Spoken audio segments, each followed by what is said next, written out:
This is a Digital Music Trends coverage of MIDEM 2014, an interview with Norman Abdul Halim, chairman of the Recording Industry Association of Malaysia. The MT's coverage is brought to you by CI, the delivery platform used by leading independent labels, distributors and aggregators around the world on ci-info.com. Hi Norma, it's great to be here with you at MIDEM 2014. So first of all, a really great booth here for the Malaysian presence at MIDEM. So how did you end up getting involved with MIDEM in the first place? Well, first of all, I attended the market sometime towards around 2005, 2006 on my own personal capacity. So I was appointed as the chairman of the Music Committee, National Development Committee, in about 2 years ago, about a couple of years back.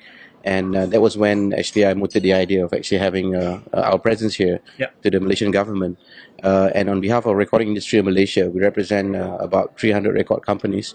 And we would like to see more activities happen outside of Malaysia, especially promoting our music to across the globe. And we've seen some early day success of our artists making their own efforts in Taiwan, China, in India, UK, even the US.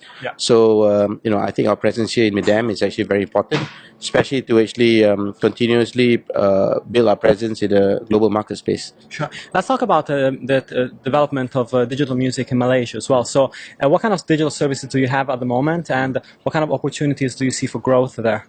Well, the big ones are still very much dependent on services provided by the telecommunications companies for the ringback tone business model. That contributes roughly about 2/3 of our income right now compared to physical sales. And I would say that all the other usual suspects like iTunes, Spotify, Deezer, they're all in Malaysia already. I think a lot of record companies are seeing revenue from YouTube even. So I think that generally what you see elsewhere, I mean, we have it in Malaysia. It's just that I think the Malaysian record companies, especially the artists, need to look into content that can travel. So especially language is always an issue, and I think that we encourage to do more collaborations and partnerships. Absolutely. And yeah, I was reading a piece actually from a couple of years ago about the Malaysian music industry, talking about how there is still quite a bit of fragmentation when it comes to languages, going from Tamil, Malay, Chinese and English. So how do you deal with that fragmentation? And of course it's an asset, but it's also a problem in terms of unifying the music industry as a whole, right? Yeah, so the thing is that's why under the Creative Industry National Development Creative Industry Development Policy for the Music Committee, we have actually created, or actually we didn't create. Basically, we used to have Chinese equivalent of the Grammys in Malaysia. It was done about 12 years ago. So with the help from the government, we managed to organize it again. So after 12 years. And we also organized the Indian, our own version of Grammys as well. It's called AIM, Anugerah Industry Music, or the Music Industry Award Show. So we had, for the first time ever, we had for the Indian community. We also have the Malay, which is the main language in Malaysia. And we've been organizing it for the past 20 years already. So that one has been that is a proven success. Normally when we actually organize that event, we have a reach of about 4 to 5 million viewers every time we organize that award show. So again, we realize the strengths and also the problems that comes with it. The good thing about having such diverse multilingual society is that one, we can actually segmentize the market and target based on the demographics. So let's say, for example, we have some success story in Indonesia.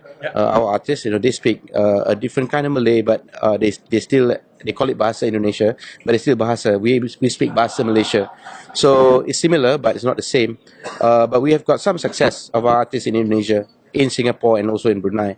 We talk about Mandarin, our artists have actually exported their music in Taiwan and also in China, which is actually also a big achievement. And those who speak Tamil, Indian, one of the dialects there, so it's pretty big in southern part of India. So they're doing okay.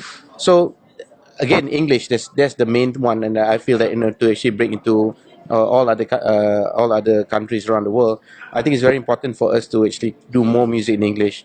And we have quite a small community of artists doing urban or English language music.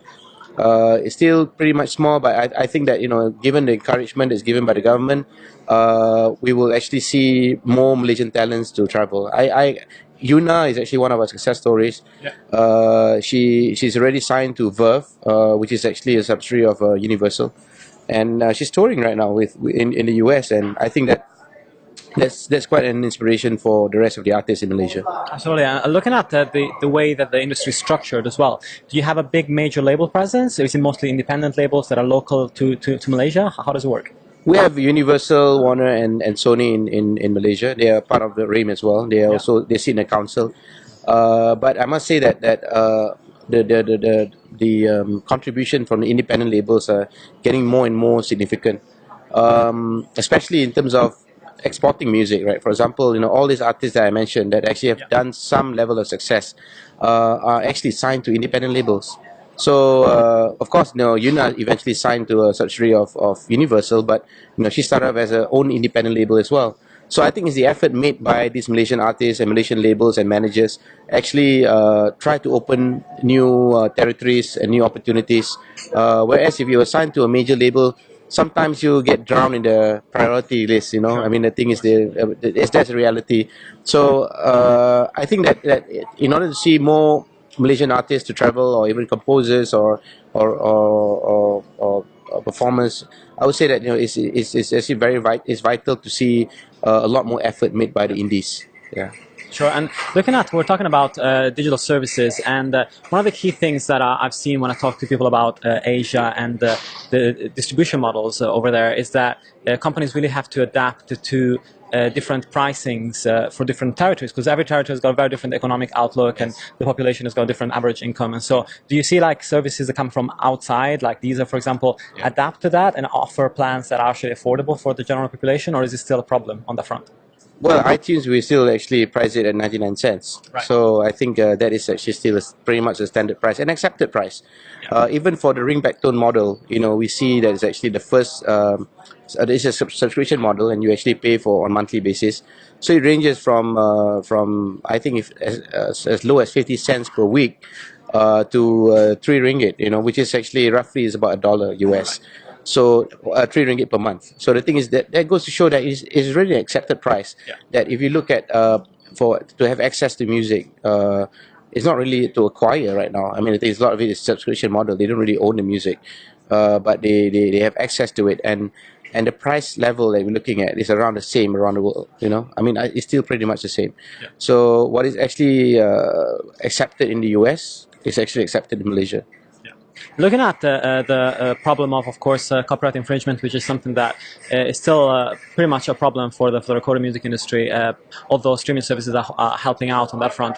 In 2011, I think in Malaysia there was some sort of move to restrict access to certain websites from ISPs that was government mandated. So from 2011 to today, how has that situation evolved, and is there anything new that happened in between? Well, first of all, I was appointed by the Ministry of Domestic Trade, Consumerism and Cooperatives that governs the act of the Copyright Amendment Act that was actually amended in 2011, was actually initiated by that ministry. Right. So I'm appointed as the chairman of Awareness and Publicity for that anti-piracy task force. I personally was very much involved together with RIM to actually help the government to look at models around the world. Which is effective to actually help us to grow the music industry in Malaysia. So since 2011, there were a number of torrent sites that were shut down. I think the biggest one in Malaysia that was actually has been problematic to us was actually this site called Jiwang, Jiwang, and that's a local torrent site, and we managed to actually take that site down. Right now, it's in the actual process of litigation. In fact, RIM is also taking action against them on a civil action against them. So I feel that it is still early days, and I think that when the government actually made the amendment of the Copyright Act, I think it was very forward thinking, and especially to address issues such as online piracy. Yeah. And it's not just on music; it's to talk about piracy as a whole, including films and all the other entertainment content, or even softwares for that matter. So I guess Malaysian government, even the Malaysians per se, overall, I would say that it's still very much. We know about the issues related to piracy. We know that they are that we need to overcome this particular issue. But I think we are one of the more advanced nation in Southeast Asia, at least, to address such problems. Yeah, sure. And looking at the MIDEM presence of Malaysia, do you have any particular artists that you'd like to suggest to people to go and check out back at home? Yeah, I mean, it depends on what kind of music that you like. You talk about Sheila Hamzah. I mean, she's very much one of the top female artists in Malaysia. She performs pop music, and we have Azlan, the typewriter. I mean, he's very much very very talented guy. He's the lead singer. He's got a very dynamic vocal range. And if you like other forms of languages, especially for the Chinese market, we have Thomas Jack, and you talk about the the Indian Punjabi kind of music. We have Gold Cards. So we brought 4 artists with us for this mission. And perform in this particular program called Malaysian Supernova Concert. So we did it last year. We brought 8 artists, but this time around we thought that it's better for us to narrow it down to selected few. Yeah. I think it's the way to go, and I think that there's a lot more that Malaysians can offer. I think that just come and check out our booth, and even if you missed visiting us at our booth in Cannes, in MIDEM, you can always reach out to RIM, Recording Industry Malaysia, and to build more partnerships with Malaysian record companies. Sure. And finally, let's talk about, I want to finish by talking about YouTube. YouTube, sometimes I feel like it's a great unifier when it comes to the worldwide music industry, because it's accessible almost everywhere. Yeah. And it's one of the means by which some of the international artists can break through. We've seen, of course, from Korea, quite a few bands coming through, and Psy especially, but quite a few other bands as well. So how is your relationship with YouTube, and how is the Malaysian recording industry's relationship with that mean of distribution? Well, Google, YouTube is a great partner. I mean, we have a relationship with them directly. I mean, as far as our KRU, I'm also running KRU Music. So, we have direct access to Google and as one of YouTube's official channels. But a lot of the other record companies actually have those access as well. Yeah. And I think that it's a great platform. It's the #1 TV network right now.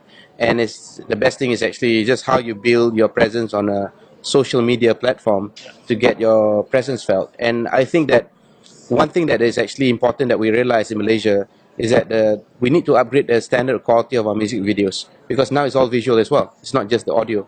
So the visual presentation is important, and that is why under the National Creative Industry Development Initiative for the music industry, there was about $1 million US was allocated in terms of as a matching grant to support artists to produce better quality music videos. So I think that the thing in Malaysia, we have very low cost of living compared to the Western markets. So even with a $10,000 US budget, you can get really high quality music video.